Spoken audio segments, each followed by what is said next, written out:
J'ai également récolté des bêtes maritimes, une excellente plante comestible. Les jeunes feuilles à l'intérieur se mangent, les côtes des feuilles se mangent aussi.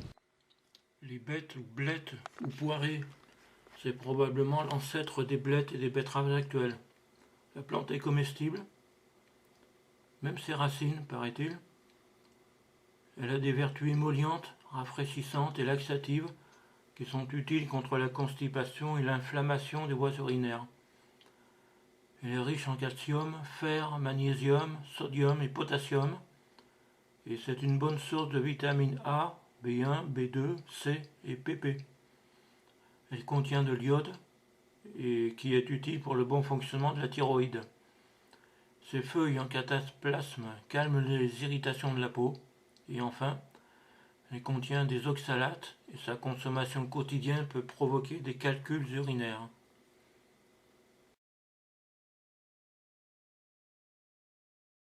Vendredi 8 avril, j'ai récolté des graines d'ajonc, une formidable plante très épineuse, excellente pour faire des haies. Tiens, voici une graine.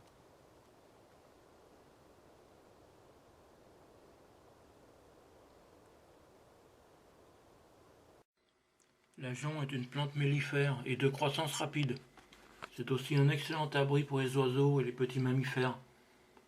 L'ajonc est très épineux et c'est donc une excellente plante pour faire des haies défensives ou des clôtures pour les animaux. Autrefois, il servait de combustible. On en faisait aussi un fourrage, mais à condition d'avoir à piler ou écraser les épines. Il donne une teinture jaune et je n'ai pas trouvé de vertu médicinale. Il semble que la plante s'étiole au centre au bout de quelques années, ce qui fait qu'il doit falloir la planter assez souvent, je pense.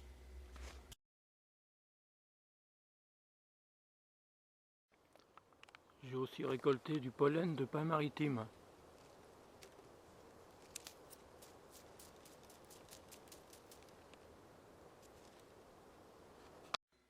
Je n'ai rien trouvé sur sa comestibilité et rien non plus sur d'éventuelles vertus médicinales. En tout cas, moi je le consomme.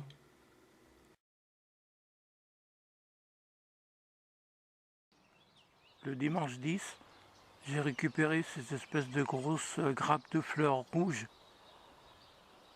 dont je vous en dirai plus une fois chez moi. En Dordogne, sur le chemin du retour. C'est le sumac des corroyeurs, précisément, qui donne à la fois des fruits comestibles sous forme d'épices et des pigments naturels pour le tannage des peaux. Il pousse aussi à l'étage sauvage dans le Midi. Quant au sumac de Virginie, lui, il semble ne donner ni l'un ni l'autre, mais il y a beaucoup de confusion dans les sources. Alors vu tout ce que j'ai vu sur l'internet concernant les sumacs, j'en conclus qu'il est pour l'instant difficile, trop difficile pour moi de les différencier d'une part, et d'autre part il y a trop de confusion dans les sources en ce qui concerne leur propriété et leur toxicité respective. Du coup, je considère qu'il est plus sage de ne pas posséder de sumac chez moi pour l'instant. Et puis il y a bien d'autres plantes qui peuvent donner à la fois des épices ou pas à la fois non, mais donner soit des épices, soit des pigments naturels et qui sont bien plus faciles à reconnaître. J'ai récolté des graines de glycine. Vous voyez, il y en a une qui est ouverte. Donc c'est à peu près le bon moment pour les récolter.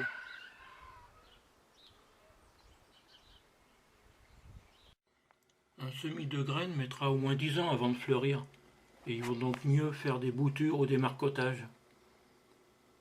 Les fleurs et les boutons sont comestibles, et les boutons floraux sont comestibles. On peut les manger en beignet. Attention, le reste de la plante est toxique. Le parfum de la fleur de glycine est puissant, il est très apprécié au jardin et utilisé en parfumerie. Ces gousses poilues se tordent à maturité en séchant, c'est ça qui cause des tensions importantes au sein de la gousse et ce qui la fait exploser, ça expulsant les graines au loin. Voilà. Si vous en récoltez, vous verrez, de temps en temps, la nuit ou la journée, vous entendez paf. avec un bruit de vaisselle ou autre, selon l'endroit, la pièce dans laquelle vous les mettez. C'est une gousse qui a éclaté et qui a éjecté ses graines.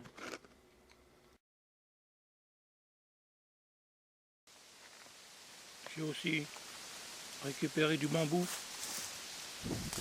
J'en ai coupé deux. Je les ai remis en place pour vous montrer comment ils étaient. J'en ai coupé un et un deuxième. Ils sont pleins dessous et creux dessus. Je verrai ce que je peux en faire. Allez, dans le sac. Le bambou est une plante pleine de qualité. Il a une très grande résistance aux efforts mécaniques, il est encore plus solide que l'acier et il est d'une croissance rapide. Il se renouvelle en moins de 5 ans, en entier, hein, la plante se renouvelle en moins de 5 ans et elle n'a besoin d'aucun engrais ni rien. Les turions, les jeunes pousses, sont comestibles et les graines aussi peuvent être moulues et donnent une farine nutritive. Le bambou, on en fait d'innombrables produits. Là, j'en ai 4 lignes. Pot à encre, pâte à papier, échafaudage, instruments de musique à vent ou à percussion, fixateur des berges, brise-vent, poteau, piquet, tuteur, conduite d'eau, gouttière, meubles, récipients. Nombreux objets en vannerie avec les feuilles, comme des nattes, des paniers, des étuis, des ombrelles, cannes, cannes à pêche, arcs et flèches, armes pointues, radeaux, ponts, haies tressées, paniers, cages, phytoépuration, bois de chauffage, charbon de bois, outils pour dessiner à l'encre de Chine. Les Vietnamiens des montagnes remplacent le sel qui leur manque par de la cendre de bambou. Je ne sais pas si ça peut remplacer, mais ça peut être très utile. Si on habite au centre de la France, loin des mers, certaines espèces servent comme plantes fourragères aussi. C'est une plante médicinale.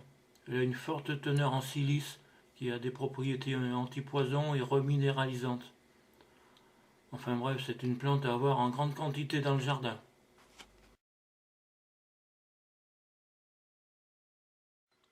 Les bambous, c'est une plante de plaide. 3, 4. Le bambou, c'est une plante de 3, 4. Ah là là, c'est pénible.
Regardez au cours d'une balade ce que je vois. Un beau papillon sur ma manche.